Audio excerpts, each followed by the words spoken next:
على رباه رسوله عفوك الكريم. إني أما بعد فأعوذ بالله من لمدة الشيطان يداي الرجيم. بسم الله نزعت الرحمن أسرار الرحيم. قال الله قلبي تعالى في وجئت القرآن ألقي المجيد فاذكروني أذكركم،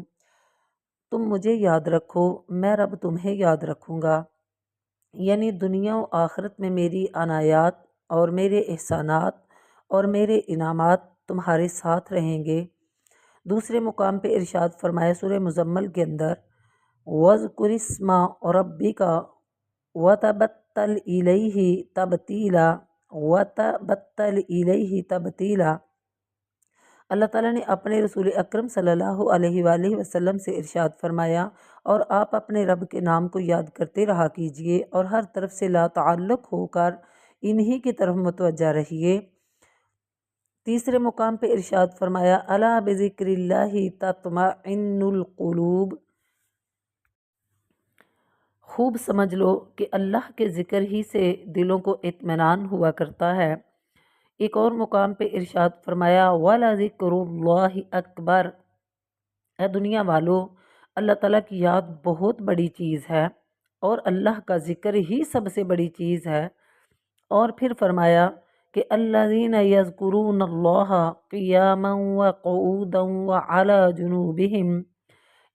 عقل مند وہ لوگ ہیں جو کھڑے اور بیٹھے اور لیٹے ہر حال میں اللہ کو یاد کیا کرتے ہیں۔ اللہ تعالیٰ فرماتا ہے فاذکروا اللہ کذکرکم آباءکم او اشد ذکرا، کہ تم اللہ تعالیٰ کا ذکر کیا کرو جس طرح تم اپنے باپ دادا کا ذکر کیا کرتے ہو، بلکہ اللہ تعالیٰ کا ذکر اس سے بھی زیادہ کیا کرو۔ اللہ تعالیٰ ایک جگہ ارشاد فرماتا ہے وَمَن يَعْشُ عَن ذِكْرِ الرَّحْمَنِ نُقَيِّضْ لَهُ شَيْطَانًا فَهُوَ لَهُ قَرِينٌ۔ سورہ زخرف کی آیت ہے یہ کہ جو لوگ اللہ تعالیٰ کی یاد سے غافل ہو جاتے ہیں تو ہم اس پر ایک شیطان مسلط کر دیتے ہیں، پھر ہر وقت وہ اس کے ساتھ رہتا ہے۔ یعنی کیا مطلب ہے کہ جب بندہ اللہ کی یاد سے غافل ہو جاتا ہے تو پھر اللہ تعالیٰ اس پر شیطان کو مسلط کرتا ہے اور شیطان ہمیشہ اس کو برائیوں پر اکساتا ہے، اس کے دل میں برے وسواس ڈالتا ہے، اسے اللہ کے دین سے دور کرتا ہے، اسے اللہ کے ذکر نماز سے غافل کر دیتا ہے اور پھر یوں وہ اس کو جنت میں جانے سے روک دیتا ہے اور وہ جہنم میں جانے کے لیے اپنے اس یعنی عمل کی وجہ سے تیار کر لیتا ہے۔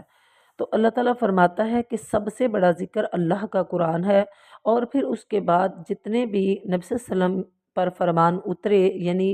سوئم کلمہ ہے، چہارم کلمہ ہے، اسی طرح استغفر اللہ ہے، درود ابراہیمی ہے، سبحان اللہ و بحمدہ، سبحان اللہ العظیم ہے، یہ چار کلمات یعنی چار تسبیحیں ایسی ہیں کہ جو قرآن پاک کے بعد سب سے درجہ بڑھ کے رکھتی ہیں، یعنی قرآن پاک سے بڑھ کے کسی کا درجہ نہیں ہے، لیکن قرآن پاک کے بعد جو سب سے عظمت والے عمل ہیں وہ یہ چار تسبیحیں ہیں۔ تو اللہ کا قرآن کثرت سے پڑھا جائے اور پھر اسی طرح چلتے پھرتے بندہ یعنی سوئم کلمہ، چہارم کلمہ، درود ابراہیمی ہے، استغفار ہے، اور اسی طرح لا حول ولا قوت الا باللہ ہے،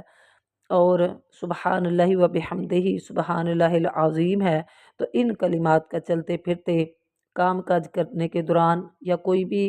یعنی سفر میں ہے، حضر میں ہے، جہاں بھی ہے تو وہ اللہ کا ذکر ان کلمات کے ساتھ کرتا رہے۔ رب تعالیٰ کو پوری کائنات میں سے جو چیزیں اپنے بندوں کے لیے پسند کی ہیں اور ارشاد فرمائی ہیں وہ سبحان اللہ والحمد للہ ولا الہ الا اللہ واللہ